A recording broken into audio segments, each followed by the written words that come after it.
What are the commonalities among leaders who sustain excellence over an extended period of time?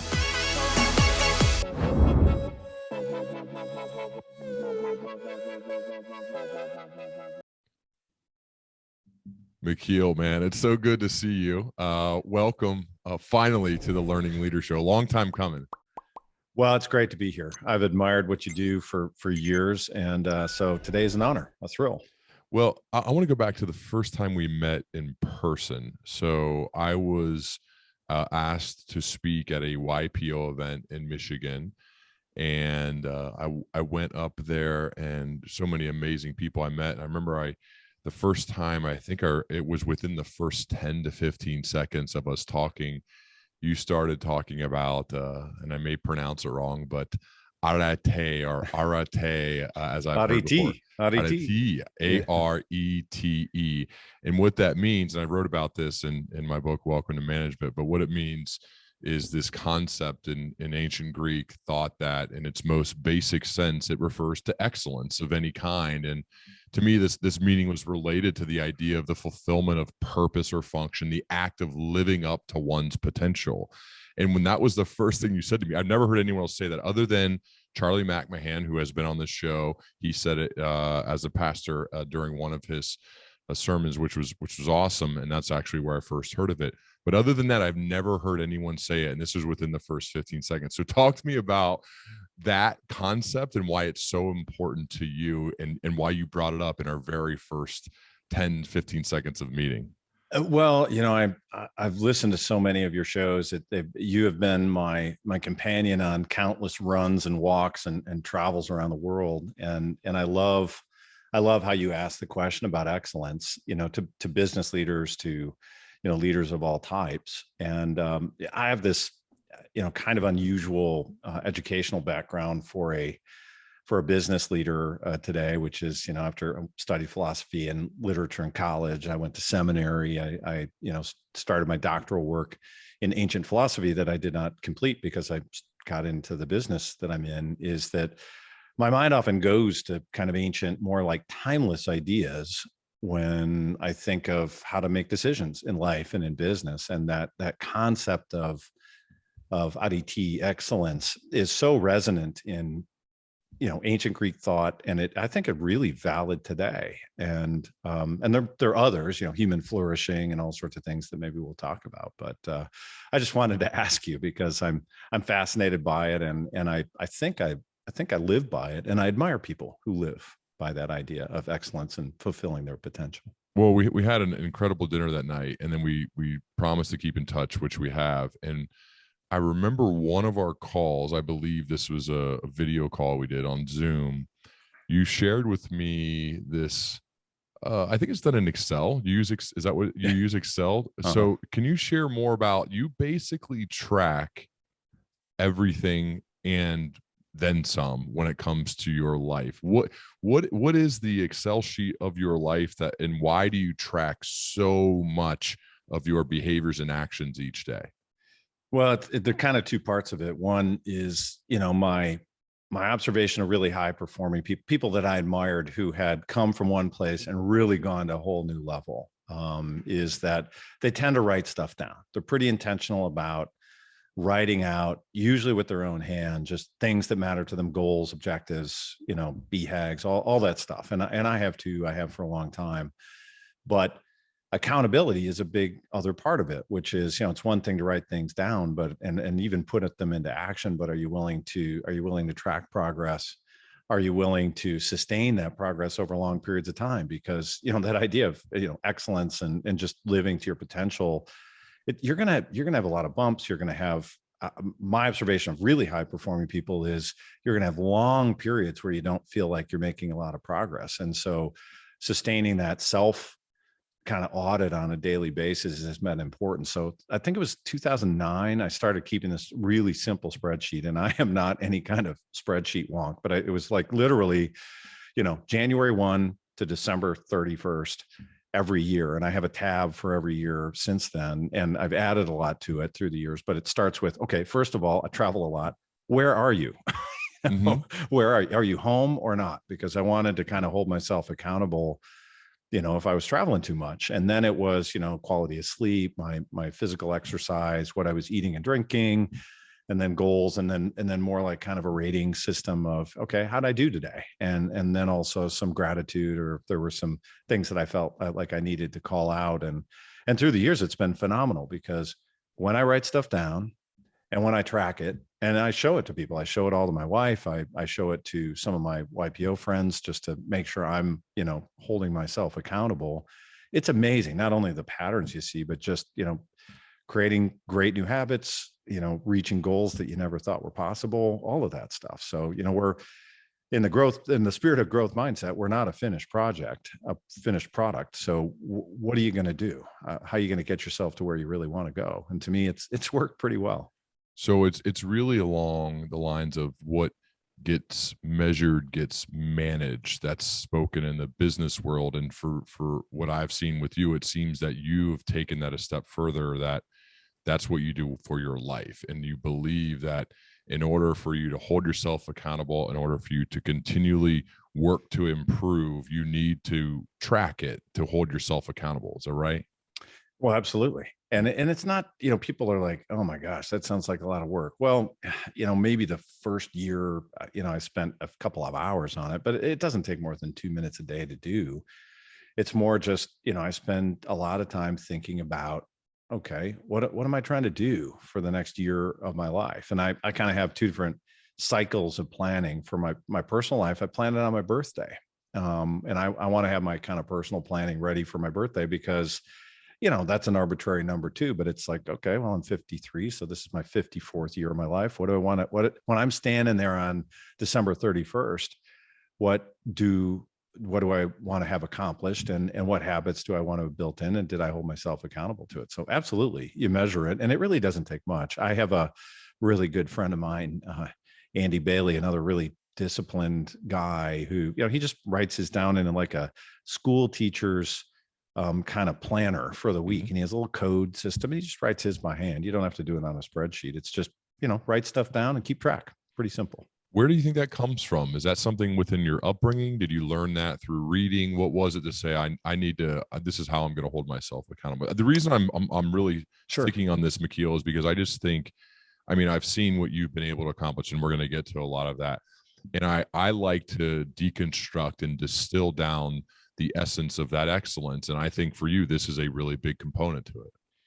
Well, thanks. I think I learned it. I had a great upbringing in a small town in northern Michigan, Traverse City, great family, entrepreneurs. I had this entrepreneurial drive, but, I think the best leaders, the people that lived according to excellence, are constantly looking for better ways of doing things. They don't get themselves locked into just one way of thinking.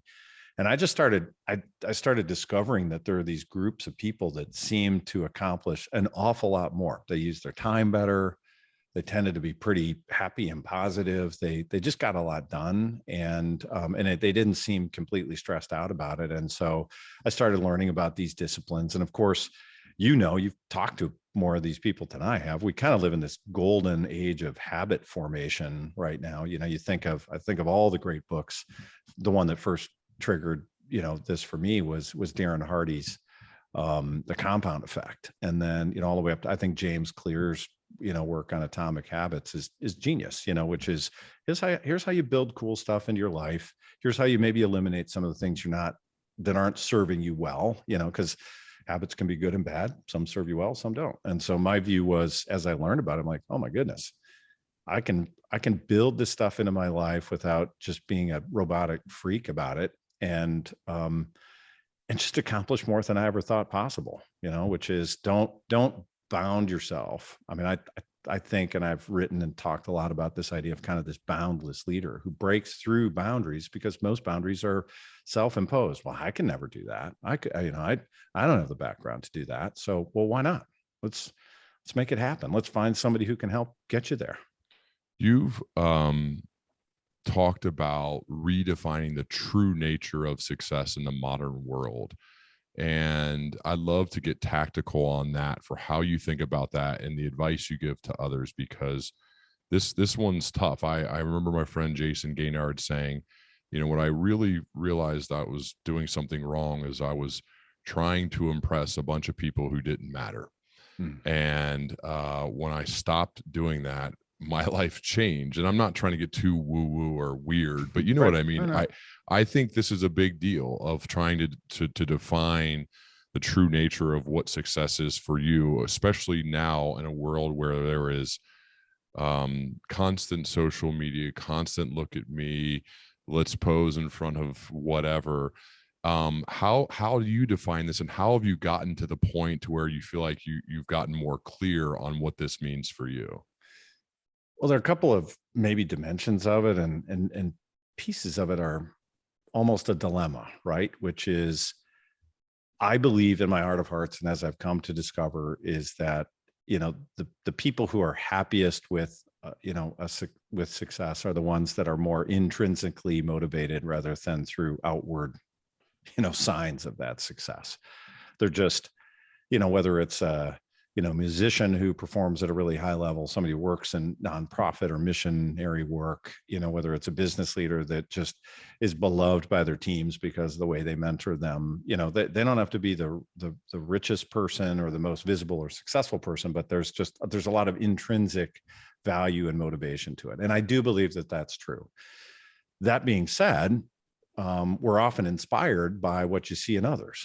The idea of somebody who has signs of outward success often inspire us on our way. And so I don't think I think it's this balance of recognizing that you do need to be inspired sometimes by others. And in fact, I would suggest that the best leaders who are out there who have lots of gifts and are living in this, very path of excellence, is that they have an obligation to go out there and show people kind of how to get better in their lives, not to lord it over them, but to inspire. So it's a dilemma of, how do you balance that idea of, intrinsic reward and getting better and better and better, and knowing that, the deepest success only you will know about. I've been a very amateur musician most of my life, and I think I'm a good music fan, and I hack around on the guitar here in my office virtually every day, and it's horrific. So why I don't play in public. But when you talk about like really great musicians or something like that, and people will hear them perform and say that was just the most brilliant thing I've ever heard. But for them, only they know whether they were really performing at their best that day, because there are tiny little nuances to how they were feeling the music, or little aspects to it. And that isn't true in everything. Any kind of, that spirit of the craftsman, who builds something or, does great work in the business or in philanthropic fields. Like in the end, when they're really hitting their stride, it's only they know whether they're truly successful. And that's fine. That's totally fine.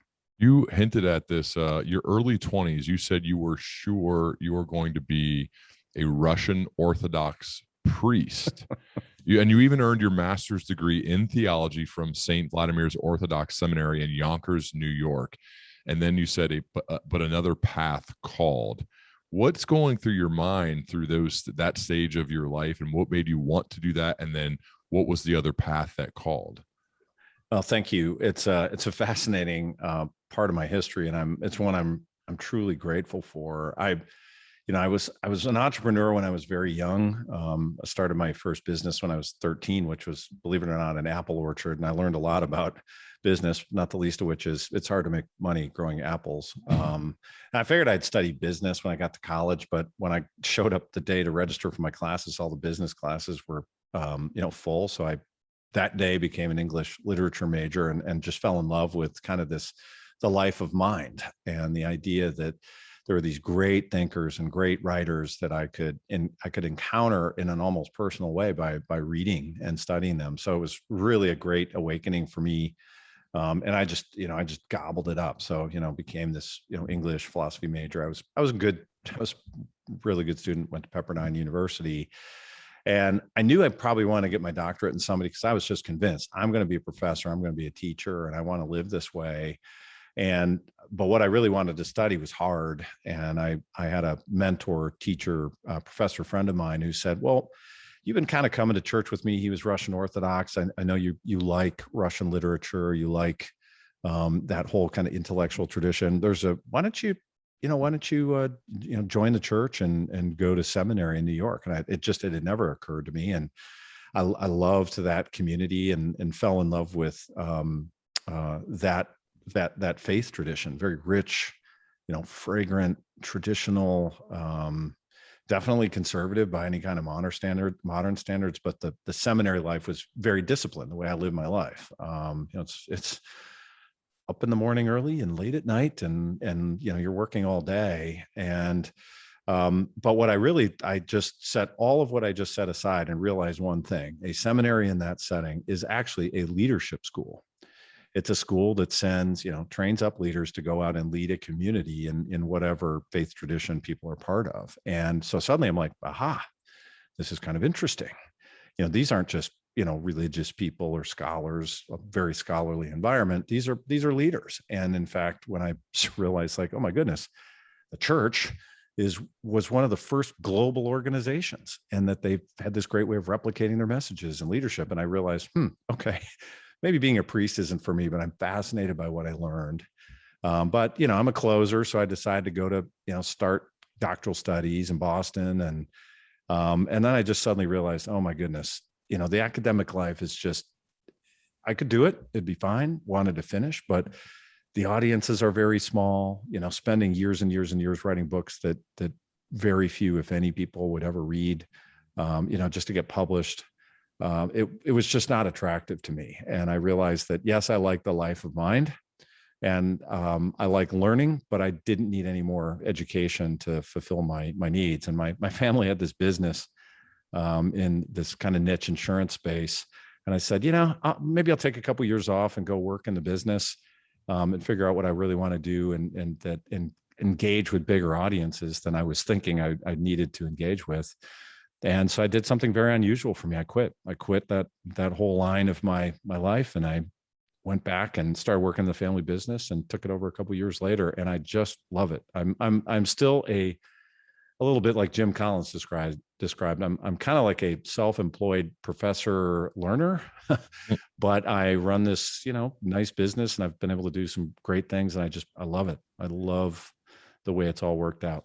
So where was Hagerty when you took over, and what year was it?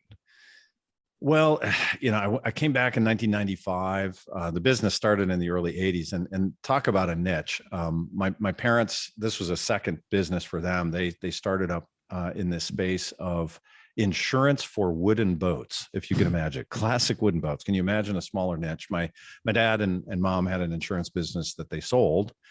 And they started this because it was national rather than local. It was specifically focused on this very passionate group of boat owners. And so what it meant was that while small, the financial stream of income was very steady.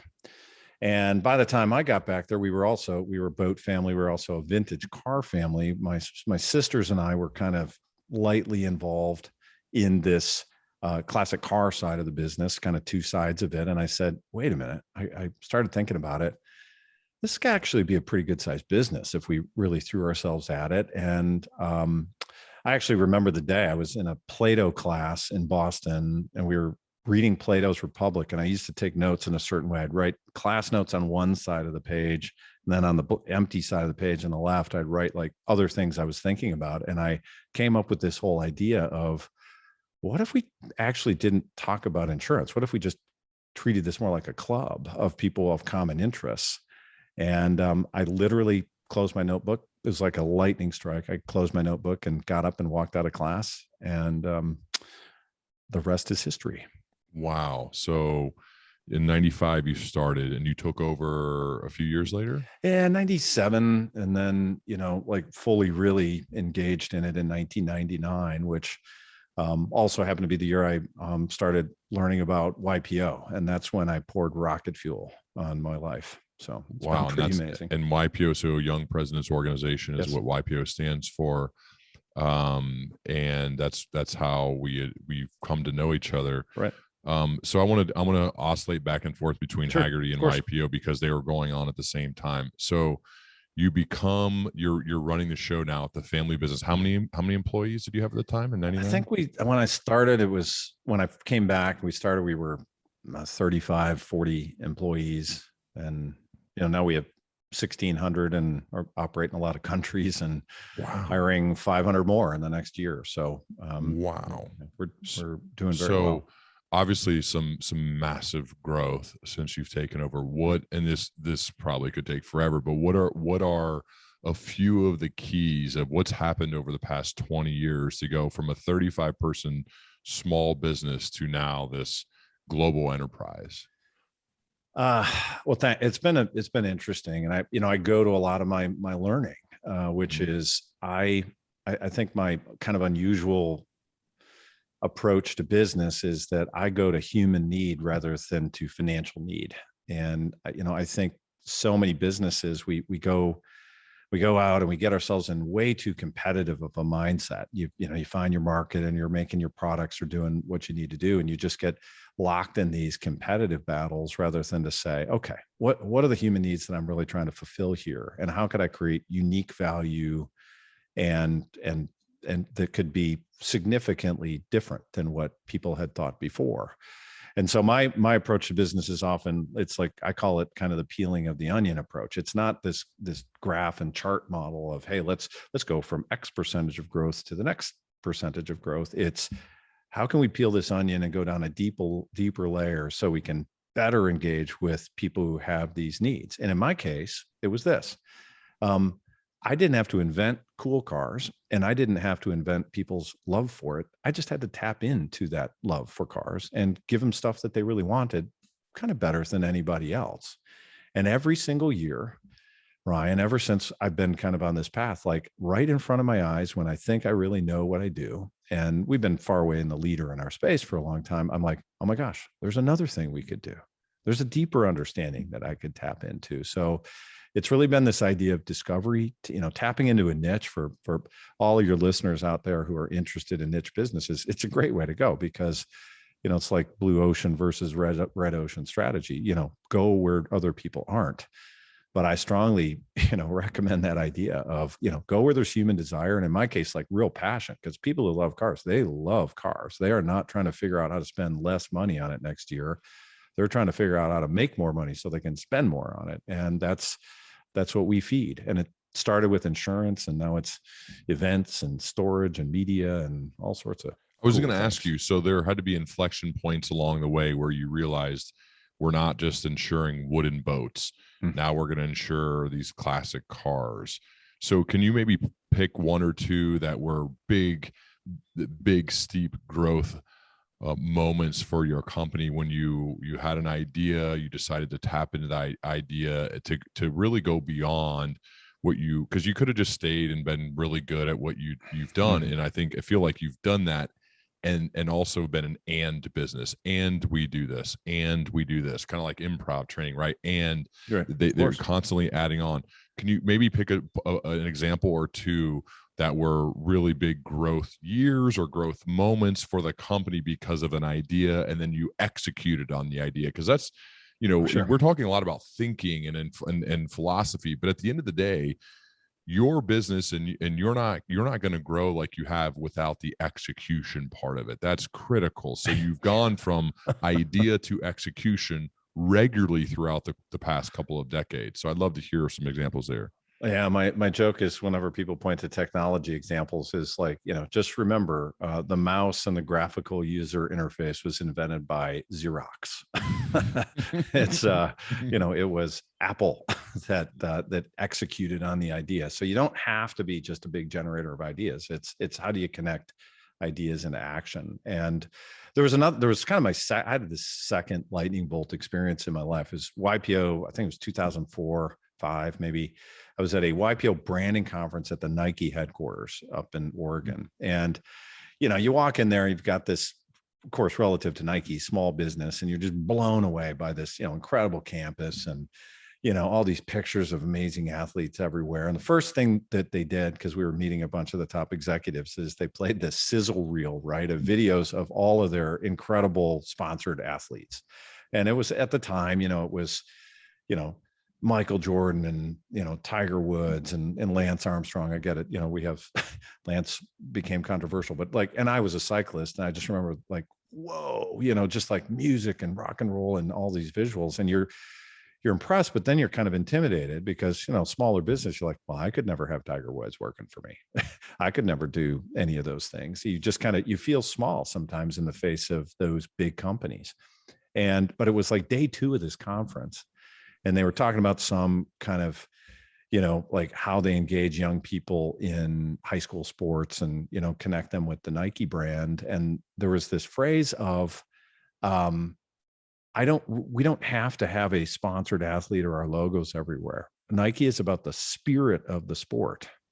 And as long as we tap into that, we win. And it was, again, this reinforcing idea that if we thought more like a club and less like this company trying to sell stuff to people, we'd win. So I went back and finally, once and for all, truly started and created a membership organization. So, we now lead first with this idea. You join us, you get, subscription benefits.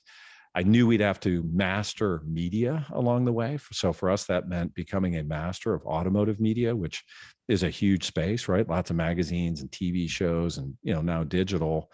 And so I knew okay, if we're really going to be like a membership organization, there are all of these domains that we're going to have to do the yes and add them onto our world. So now, our magazine, Hagerty Drivers Club, is the 3rd highest circulation car magazine of any kind, not niche specialty magazine of any kind. We have 1.6 million YouTube subscribers, growing 100,000 a month.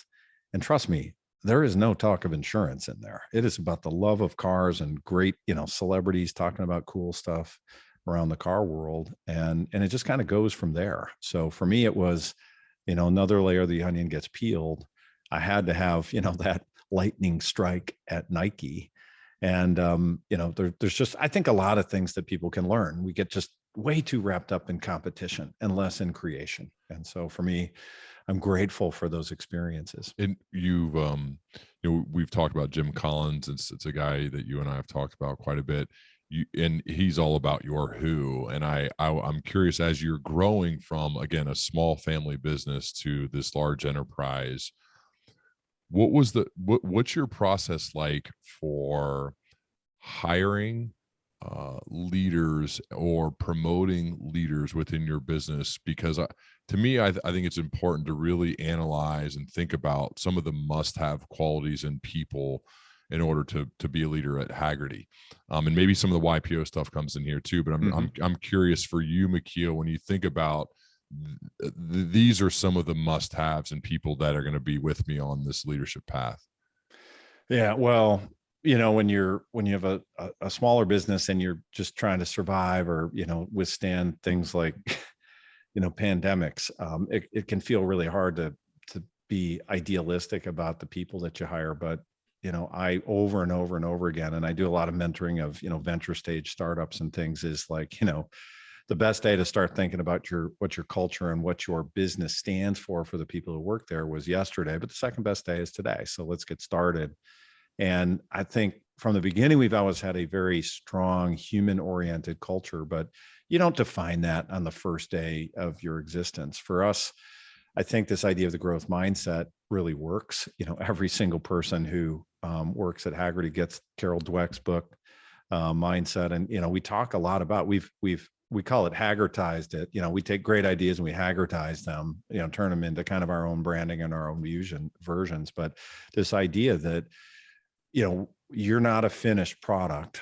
We want you to learn and grow with us along the way. And we're very grateful that you're willing to spend part of your life with us, doing work for us, getting paid for it, but, work with us. Now, what tools do we need to do to help you grow along the way? I speak often about this idea that I don't believe in work-life balance. I think you get life, and some of life you're paid for, some of life you pay for.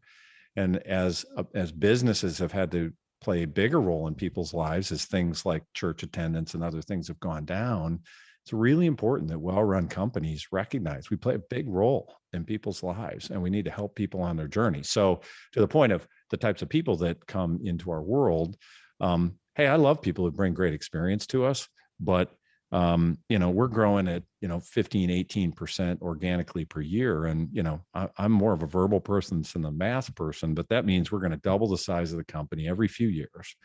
And if you're not growing yourself in that sort of 15 or 18% per year, you're probably not going to be very useful to us in a few years. So I really challenge, I want to give people tools, but they have to get on this growth path if they want to be along for the ride long term.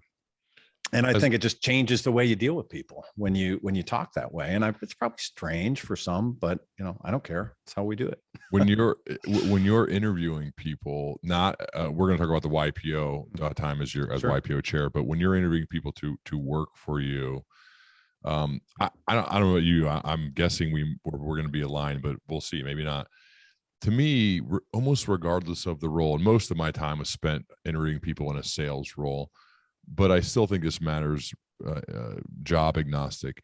I found when the person that I'm interviewing would have the confidence and the curiosity to ask me questions about the company, the role, me, throughout, when then you go back and track their performance and their fulfillment and their happiness and everything they've ever able to accomplish, which I try to keep good track of that. Those people seem to be up here in comparison to anybody else, where they approach it with curiosity, because those curious types are the ones that are going to figure things out, that certainly have a growth type mindset, that believe that they can get better. And so I've sensed that to be one key differentiator in my interviewing when hiring. I'm curious if that's something that you pick up on, or if there's other things through the interview process that you really like that have led them to then do an excellent job when they're in the role.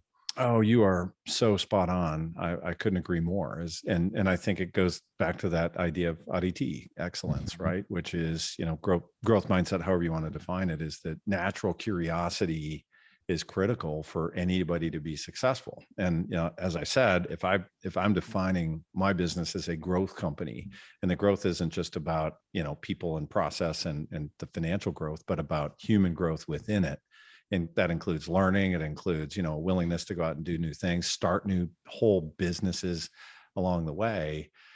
Yeah, it starts with, are they willing to walk in and, when I interview somebody and ask their, future leader real questions, and we'll end up with a real dialogue, right? Back and forth. I often try to ask questions along the lines of, okay, let's envision I have you leading something, and let's just paint a picture here, wild success of what that leadership looks like. Well, what are you going to have to learn along the way to make that success possible? What will you need to learn? What do you not know today? Because I can guarantee you none of us know it, but what do you need to learn to make that wild success possible? I think this idea, I'd always rather envision wild success and then work backwards.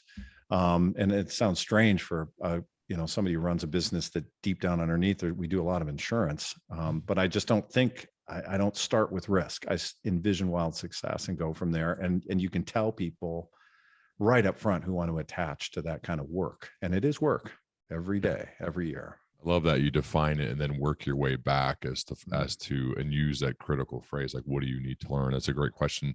Now, in a similar vein, but a little different, you're the chair of YPO.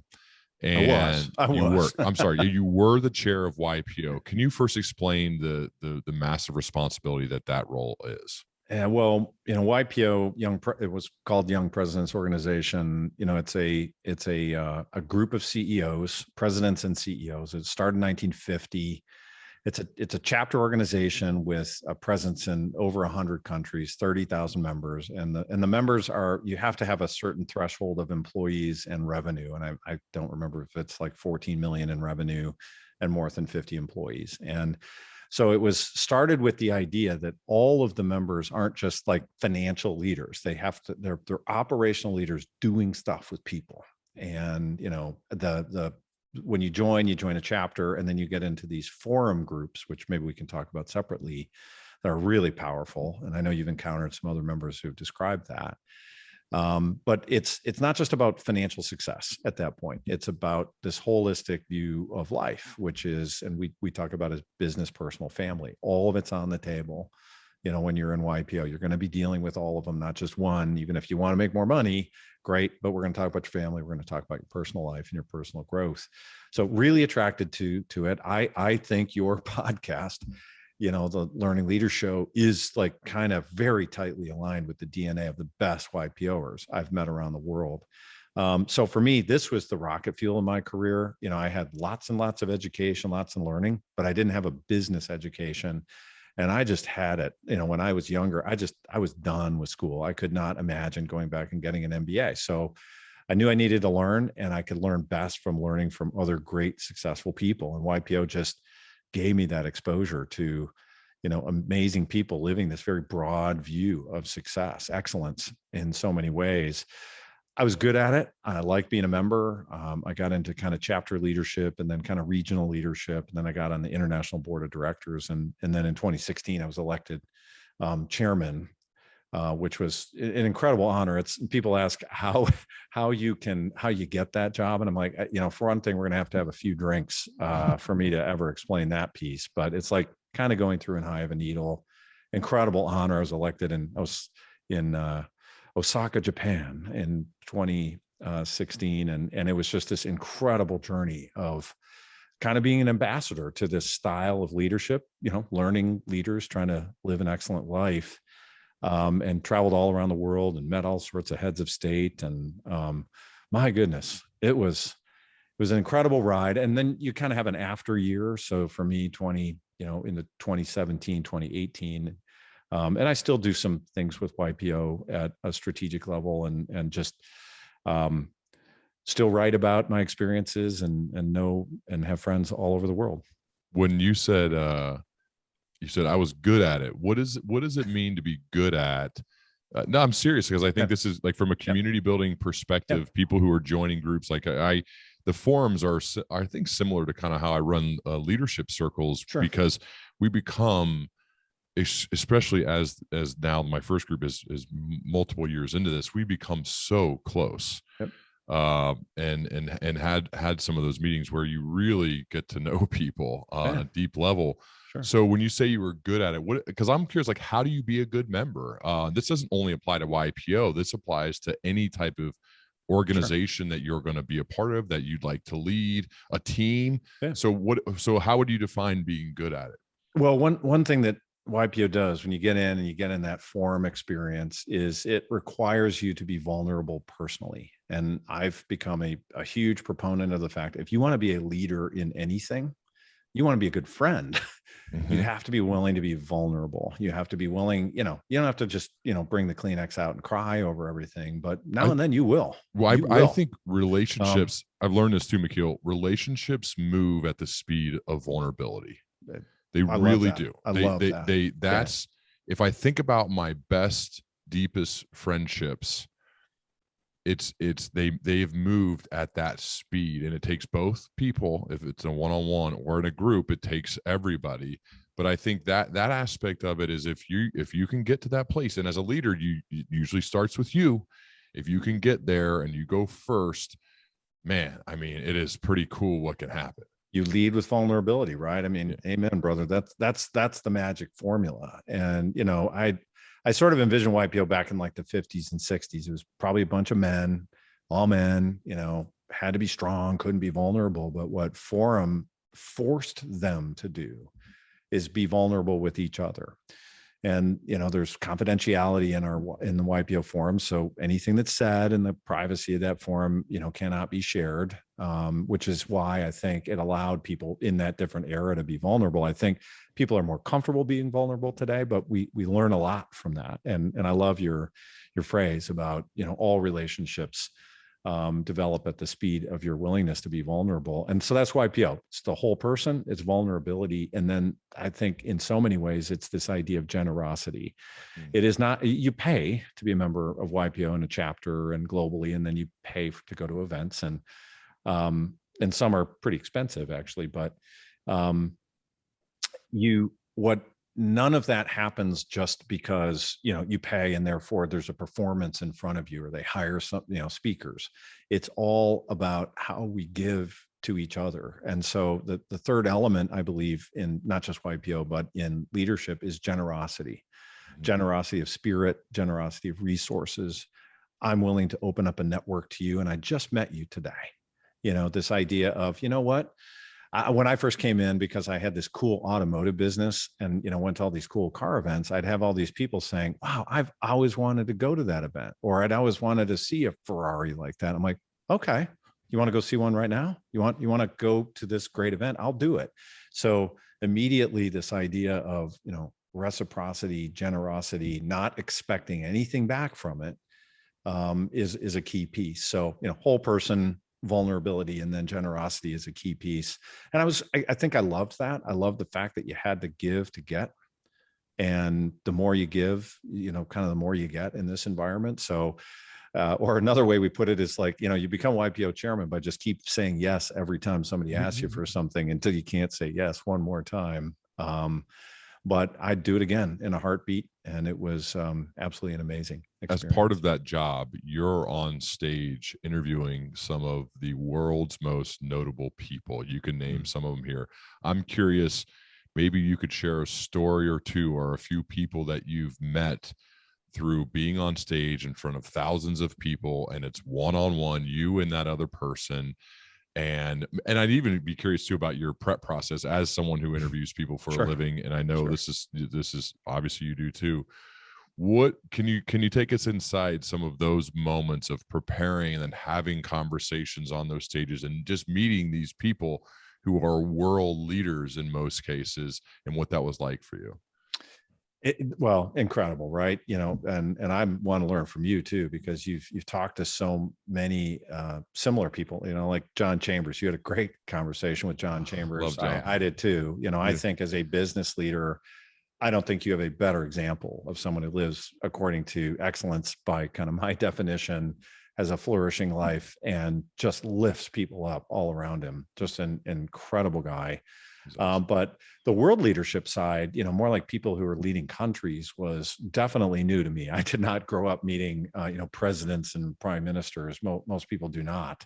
And I also don't have a big interest in politics. I don't care for it. I think I can do a lot more through, business and other organizational things that are of influence. But I suddenly realized, okay, well, here you go. You're going to be YPO chairman. And, we have these world leaders around us. And I had this idea that I think the chairman should do more direct interviews of these people in front of other YPO members, so that I was a member, but I was also the chairman, and I could interface with this person just as a leader. And it happened in a lot of different formats and different spots around the world. But yeah, it was pretty fascinating, from a lot of Latin American leaders to, I did a fascinating interview with Hillary Clinton in New York in front of the New York chapter right after she was not elected. Wow, what was that like?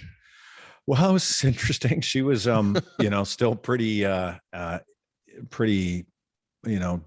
Probably you wouldn't have necessarily noticed it, but it was very, very much on her mind, and obviously we were all absorbing, that there's very, very maybe different outcomes than people expected in that election. But she was amazing. I just said, okay, look, I'm not going to talk to you about whether you lost this election or not, and if you wouldn't mind, I just prefer not to. I want to talk to you, your leadership style, and tell us about being Secretary of State for all those years. And what's it like leading this organization? And, what's fascinating is then, she traveled to 142 countries, wow. Rebuilt a lot of the way the State Department worked. And I get it. There was some controversy around that, but not easy work, complicated stuff, life and death. And was terribly impressed with her answer. And then, whenever she'd kind of go into one place or another, I would, say, hey, I have my friend Vineet over here from, Delhi, and he wants to know, what do you think the current state of India-China relations are? And she looked at me and said, McKeel, do you want me to do that in 90 seconds?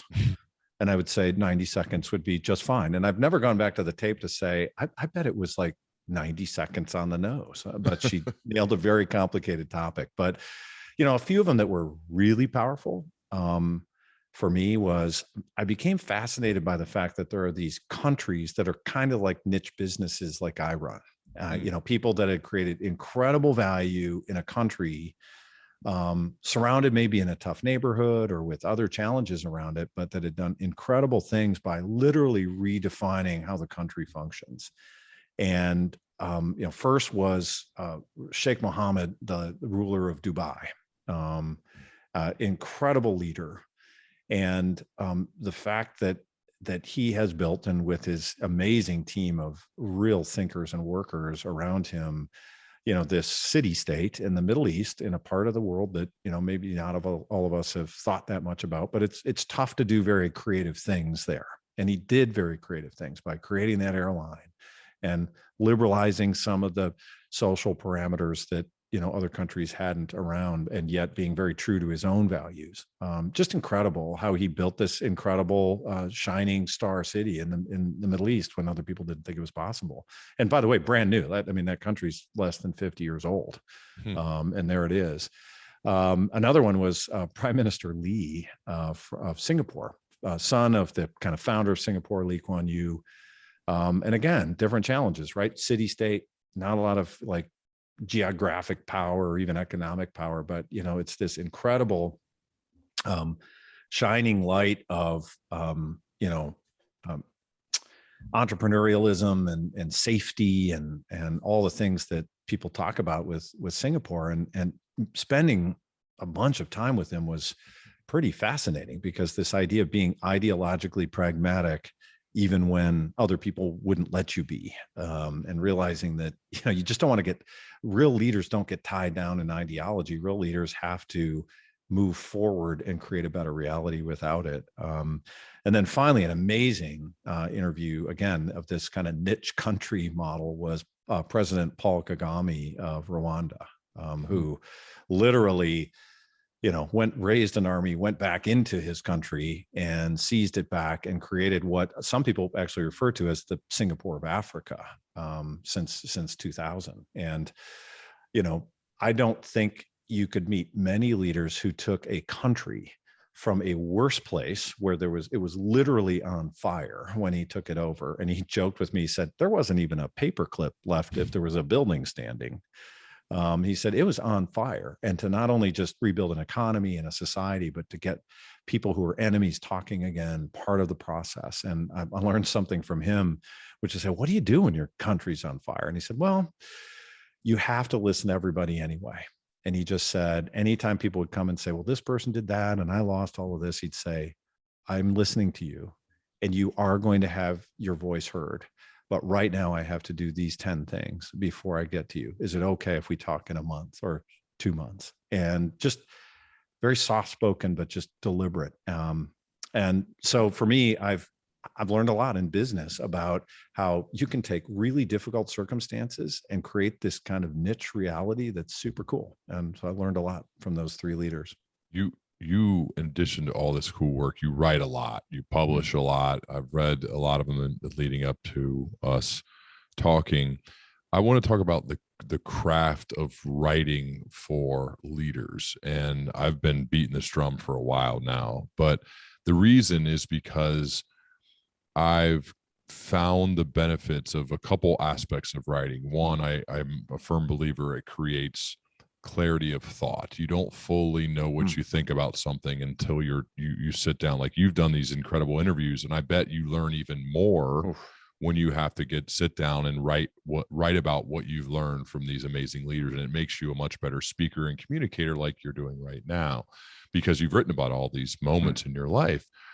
And 2, if you do publish them and put it out in public, you never know what could happen. You never know what person you may be attracting to your work. You never know who you may meet because you're willing to do it. And so this thought of both the introspective action of gaining clarity of thought by putting pen to page or typing it out in a Word doc based on what you think you know, as well as then if you do have the guts to publish that, it may lead to relationships that could change your life. I'm curious, McKeel, for you obviously made this a priority. Why is writing so important to you, and how has it benefited you? I think some of it is just, I've always kept a different version of kind of a diary or a journal. To me, a journal is kind of like things that I write just over again, just to kind of get it out. A diary is sort of a description of what happened. And I do them at different times of the day, and it's been very valuable to me. But I remember reading that about Eisenhower, President Eisenhower, General Eisenhower before, is that even when he was a general and dealing with very difficult situations, he would just sit alone and kind of write out things.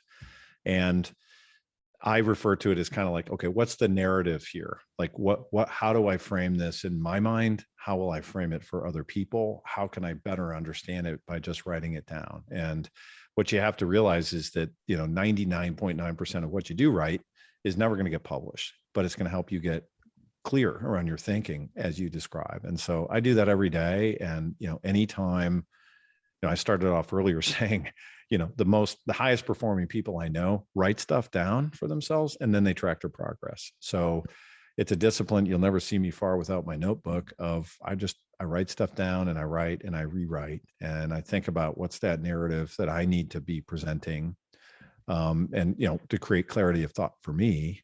And then when I do publish something, I always envision, again, it's that idea that I'm not, somebody who knows more. I just, may have had an insight, and I think about myself sitting in that seat, watching me do an interview or listening to me speak or reading something that I wrote, which is, what does this person need to hear from me today? And, it's like my speech giving tactic is I sit in the room when people are filing in, and I just think, what does this audience need? Do they need to be uplifted? Do they need to be informed? Do I need to hammer them?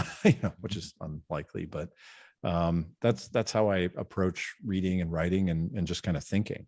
So it's all about the narrative. I remember looking at you when I was speaking in front of the group. So the way this event was set up was there was a small number of people. It was during the pandemic, in the middle of COVID. Yes, September, October. It was a big room with a small number of people, and the majority of our guests were watching because it was being filmed, like live streamed. But it does give me a lot of juice when I see people engage, especially when I see people taking notes. And we had met before, and I thought, here's this dude. I think you may have flown in on a private plane or something. I thought, this guy, there's nothing for him to learn from me. Like, there's nothing I'm going to say that he doesn't already know. And I didn't know you as well as I know you now. And I thought so I hope he's at least entertained, but he's probably not going to learn anything by what I'm going to say. And I think you were taking like pages and pages of notes, almost like trying to write what I said verbatim. And it made me feel really good. I just got to tell you, like, it made me feel really good that this guy who's so accomplished and has done what he's done. And I got a sense that you felt like it was worthy of the pen to get to the page. So just wanted to let you know that meant a lot to me. Well, you have done an incredible job building your podcast, and, many of the people that I admire as thinkers and as kind of super learners who've accumulated a lot of knowledge, you've been able to put into practice in your own thinking and in your own writing. And you did I can't remember if you published it or it was in a podcast where you even like 1 year summarized, a year of what you learned. And, I'm of the understanding that, for one thing, ideas stack on top of each other. You and I don't have to invent a cell phone to know how to use it. We don't have, I didn't have to invent the car to drive it. We get to just drive it. And, you didn't have to invent all the ideas that you've been able to accumulate and share with the world from the people you've interviewed, but you get to use the ideas now. I get to use those ideas. So you're the type of person that, like I've described around my experience in YPO, that, you have things that are worth listening to. So thank you. I'm super proud. And I do have a question for you along Okay, that. go ahead. So I've interviewed all these people. You had a bunch of great interviews in the last year, 14 months. Have you heard changes in the way people are talking about leadership or excellence or any of these things since the pandemic started? Have you noticed any emerging themes that have changed? At the beginning of all of this, I started doing these live shows on Zoom where we would invite a few hundred people to watch live. And I did one with John Maxwell, Pat Lencioni, Admiral William McRaven. I think there were a few others. General McChrystal. And I think of a few themes that have come out is that it's critical now to over communicate. I think the given, especially when you're not in person, I wrote a section in my first book that says your presence is required, and I mean your physical presence. And I've gotten a good deal of pushback from people on that because it's not possible in some cases. And I've probably learned some things about the fact that maybe your physical presence isn't that. Now, I still think we sat down and had dinner that night after that talk in Michigan, and I feel like there's nothing that can take the place of sitting down and breaking bread with and becoming friends with people, and I think we did that night. So there's still something to your presence being required in some cases to develop deep relationships. But I've learned, I think, over the past year or so that valuing effective communication, making sure people have vivid clarity on expectations and how they're doing. I've heard a lot of, I'm not sure. I think I'm doing okay, because they don't see people as much, or they're not hearing as much. I think I'm doing okay. And people don't, McKeel, from a leadership perspective, one of the things we try to do is to minimize uncertainty. People would rather know bad news than not know the news. You know what I mean? That's why COVID was so hard for people, because we didn't know when it was going to end. Yes. There was so much uncertainty. Right. There's like, if you say, hey, you got to suck it up for 6 months, and then at 6 months you can go party and do whatever you want. I think people are like, okay, we can suck it up. We're tough. We're resilient. But the fact was, we didn't know. And so I think from a clarity perspective, and over communication seems to be what's really good. The leaders who seem to be making it happen are the ones who I think take their work really seriously, but also can joke and be humble with themselves and understand that it's not all about them. It's really about the people they're serving, and caring about them and being for them, and being overly communicative with them, so that they're certain of, this is my job, this is what I'm trying to do, this is some clarity on how I'm doing at the job, so that they feel better. I know I talk to my wife about this all the time. Miranda, she loves her work because she always knows exactly where she stands. They're like their team, her team where she works at Bill.com is very good at always making sure they know where they stand. And she loves that. And I think that's something we all kind of want, and good leaders need to make sure, like, don't assume that people know that. I think a lot of leaders, we do this, and I've made this mistake. We assume that people know. They don't. Like, they do not. Make sure they know. And I think that's a big thing that I've picked up on over the last year. How about you? That's interesting. Yeah, I would say that it's all been down to communication. And even if it had to be virtual, is, how often are you communicating? What is the content of your communication? I kicked off at first doing sort of 2 and even 3 videos per week via Zoom to our whole organization, and just talking about, my very first videos to the team is we just took a few breaths together.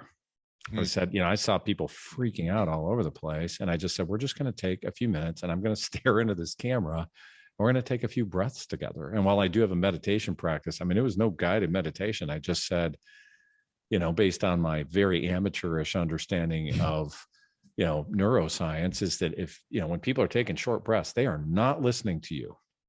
And if you can't get them breathing, and you have important stuff to convey, and you can't set them at ease enough to even listen because their brain's all firing fight or flight, whatever you say is just lost. And so, in a panic situation like that, for me, my perspective was, just get them breathing again. And my observation of really good leaders during this, they have communicated a lot well, is also, like you said, like a little bit of humor, a little bit of humility. I remember I was, sitting in my office, and my dog came in and took a big poop right over my shoulder, right in full view of the camera. And I laughed, and everybody laughed, and it was kind of a serious topic. And it's like, and kids running in and out, like I actually think it's forced people to don't put on airs, leave the formality aside. I didn't wear pants for months, and I joke about it, right? That you're just going to see all sorts of stuff because I do think a leader's job in some fashion is to cheer people up and to create not blind optimism, like everything's going to be great, but hope. And hope really matters, because it engages with the reality that can be difficult, but then points people forward to that we can get through this if we do a few things. So Yeah, I agree. McKeel, I think we I love it. echo each other here. My friend Tom Ogburn told me from a leadership perspective, has been a great mentor of mine. He said, as a leader, you can't be energy neutral. You're either adding energy to it or you're taking it away. That's right. And think about that before every time you walk into a room or you show up on Zoom with your team, whatever you may be doing, you can't be neutral. So it's time to either like, am I going to bring it or am I going to take it away because I'm down or I'm complaining? And I think that's a critical component to leading, especially now. I think so. I mean, you have to be a net gain in people's lives, and you know, leadership management. You talk a lot about management. I've kidded you a couple times about that, and that's okay, because you know a lot of your listeners are great managers and really want to aspire to be incredible managers of people and processes.